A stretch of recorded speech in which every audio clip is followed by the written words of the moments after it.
Novela 100 años de soledad de Gabriel García Márquez. Capítulo: La peste del insomnio y el olvido. El artefacto se fundaba en la posibilidad de repasar todas las mañanas y desde el principio hasta el fin la totalidad de los conocimientos adquiridos en la vida. Lo imaginaba como un diccionario giratorio que un individuo situado en el eje pudiera operar mediante una manivela, de modo que en pocas horas pasaran frente a sus ojos las nociones más necesarias para vivir. Había logrado escribir cerca de 14.000 fichas cuando apareció por el camino de la ciénaga un anciano estrafalario con la campanita triste de los durmientes, cargando una maleta ventruda amarrada con cuerdas y un carrito cubierto de trapos negros. Fue directamente a casa de José Arcadio Buendía. Visitación no lo conoció al abrirle la puerta y pensó que llevaba el propósito de vender algo, ignorante de que nada podía venderse en un pueblo que se hundía sin remedio en el tremendal del olvido. Era un hombre decrépito, aunque su voz estaba también cuarteada por la incertidumbre y sus manos parecían dudar de la existencia de las cosas. Era evidente que venía del mundo donde todavía los hombres podían dormir y recordar. José Arcadio Buendía lo encontró sentado en la sala, abanicándose con un remendado sombrero negro, mientras leía con atención compasiva los letreros pegados en las paredes.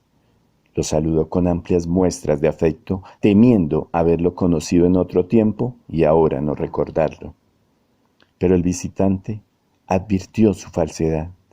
Se sintió olvidado, no con el olvido irremediable del corazón, sino con otro olvido más cruel e irrevocable que él conocía muy bien, porque era el olvido de la muerte. Entonces comprendió. Abrió la maleta atiborrada de objetos indescifrables y de entre ellos sacó un maletín con muchos frascos. Le dio a beber a José Arcadio Buendía una sustancia de color apacible y la luz se hizo en su memoria. Los ojos se le humedecieron de llanto. Antes de verse a sí mismo en una sala absurda donde los objetos estaban marcados, y antes de avergonzarse de las solemnes tonterías escritas en las paredes, y aún antes de reconocer al recién llegado en un deslumbrante resplandor de alegría, era Melquiades. Mientras Macondo celebraba la reconquista de los recuerdos, José Arcadio Buendía y Melquiades le sacudieron el polvo a su vieja amistad. El gitano iba dispuesto a quedarse en el pueblo. Había estado en la muerte, en efecto, pero había regresado porque no pudo soportar la soledad.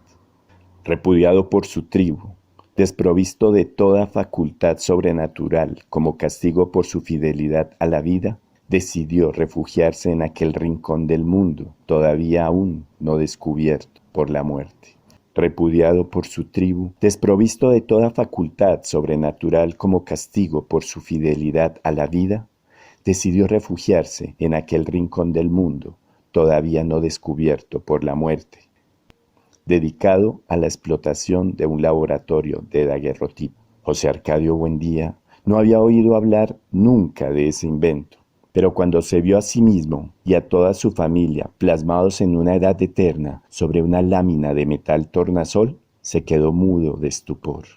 De esa época data el oxidado daguerrotipo en el que él apareció, José Arcadio Buendía, con el pelo erizado y ceniciento, el acartonado cuello de la camisa prendido con un botón de cobre y una expresión de solemnidad asombrada, y que Úrsula describía muerta de risa como un general asustado. En verdad, José Arcadio Buendía estaba asustado la diáfana mañana de diciembre en que le hicieron el daguerrotipo, porque pensaba que la gente se iba gastando poco a poco a medida que su imagen pasaba las placas metálicas.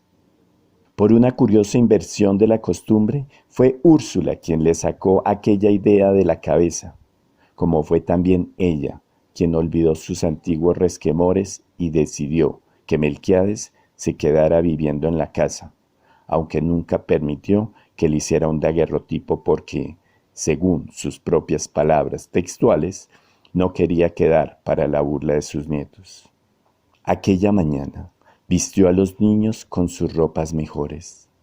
Les empolvó la cara y les dio una cucharada de jarabe de tuétano a cada uno para que pudiera permanecer absolutamente inamovible frente a la aparatosa cámara de Melquiades. En el daguerrotipo familiar, el único que existió jamás, Aureliano, apareció vestido de terciopelo negro, entre Amaranta y Rebeca. Tenía la misma languidez y la misma mirada clarividente que había de tener años más tarde frente al pelotón de fusilamiento. Pero aún no había sentido la premonición de su destino. Era un orfebre experto, estimado en toda la ciénaga por el preciosismo de su trabajo. En el taller que compartía con el disparatado laboratorio de Melquiades, apenas si se le oía respirar. Parecía refugiado en otro tiempo, mientras su padre y el gitano interpretaban a gritos las predicciones de Nostradamus. Entre un estrépito de frascos y cubetas y el desastre de los ácidos derramados y el bromuro de plata perdido por los codazos y traspiés que daban a cada instante. Aquella consagración al trabajo, el buen juicio con el que administraba sus intereses le habían permitido a Aureliano ganar en poco tiempo más dinero que Úrsula con su deliciosa fauna de caramelo. Pero todo el mundo se extrañaba de que fuera ya un hombre hecho y derecho y no se le hubiera conocido mujer.